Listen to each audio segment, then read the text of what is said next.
Bugun sizlar bilan gammada ishlashni o'rganamiz. Gamma. To'g'ridan to'g'ri prezentatsiyani tanlayman gammada. Tekinni ko'rsatmoqchiman. Mana, начать. Google dagina kirib ketdi.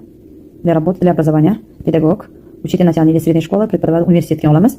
Agar qayerda ishlayingizga qarab, nechta 20 ta, 10 ta, nechta bo'lsa ham slayd soni bor. Mana. So'zlarni prezentatsiya 0 dan boshlansin. Продолжить qilamiz. Друг или коллега. Готово. Endi so'zlar новый ай. Kiramizda signaliruет turibdi, вставить текст turibdi, importiрует файл, определять шаблон. Shablon shaklida ko'rishingiz mumkin. Вставить tекst degan oddiy PowerPoint o'xshagan o'zingiz tekst olib chiqasiz. Tepada o'sha fikrlar, maslahat beradi, qanaqa mavzuda yozish. Biz importiruет fayl qilamiz chunki mana загруз fayl, import fayl deysiz, import is nimadan olmoqchisiz? Загруз fayl qilsa, o'zingiz telefoningizga xotirasidan oladi. Endi tanlayman bu yerdan birortasini. Misol uchun mana shuni tanlayman. Slayd mavzusini qilish uchun umumiy mavzuga kirsangiz ham bo'ladi yoki o'sha ChatGPT'dami, DeepSeek'dami slayd yaratib berish uchun mavzuni bo'lib so'rab olib papka qilsangiz ham bo'ladi. Shunaqa yuklasangiz ham bo'ladi. Hozir mana shuni prezentatsiya qilib beradi. Mana bu yerda tekshiruvchi mavzuni o'zi tashlagan. Tarif fan o'qishda quyidagi mavzuning mashg'ulot rejasi, taqdimot slaydlar 5 ta. Men oldin sun'iy intellektda tayyorlab olganimda, shuning uchun to'g'ridan to'g'ri qilyapman. Slayd qilib bo'lib bergan, mana ko'ryapsiz. Birinchi slayd, ikkinchi slayd qilib. Mana kerakli joyini o'chirib olasiz, keraksini qilsangiz bo'ladi. Mana shunaqa qilib bitta o'chirsak, slayd o'zi qoladi qancha tuzishdi. Endi mana to'g'rilab oldingiz. Avvalo to'g'rilab papka sovursangiz, shunaqa to'g'rilab o'tirmaysiz. Mana sizlarga tushuntirish uchun tezlikda bu narsani qilib beryapman. Bitta mavzuni olib 10 ta karta tuzib beraman deyapti. Продолжить. Ko'ryapsiz, signaliruет qanaqa ranglarda, qanaqa fon qilib beray deyapti orqasiga. O'zingiz yoqtirgan fon, keyin taqdimotlarga tushsin. Masalan, petrol ko'k rang xohlayapman. Mana shuni tanlayman. Shu fonga solib beradi slayd. Biz mehnat qilib slayd yasaydi. Ko'ryapsiz.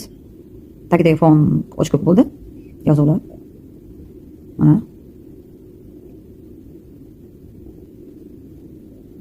Mana saqlanadi deyapti. Tarif fan o'sib foydalanish. Mana qarang qanaqa qilib yaratib beradi rasmlargacha.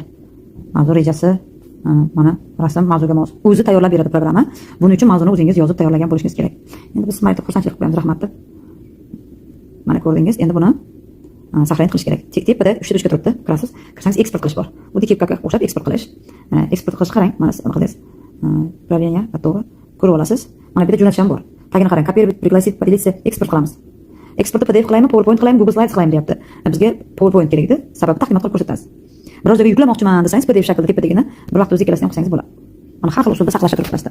Hozir kutib turasiz. PowerPoint saqlandi. Darrov o'tamiz saqlangan tarafga. Mana ochadigan.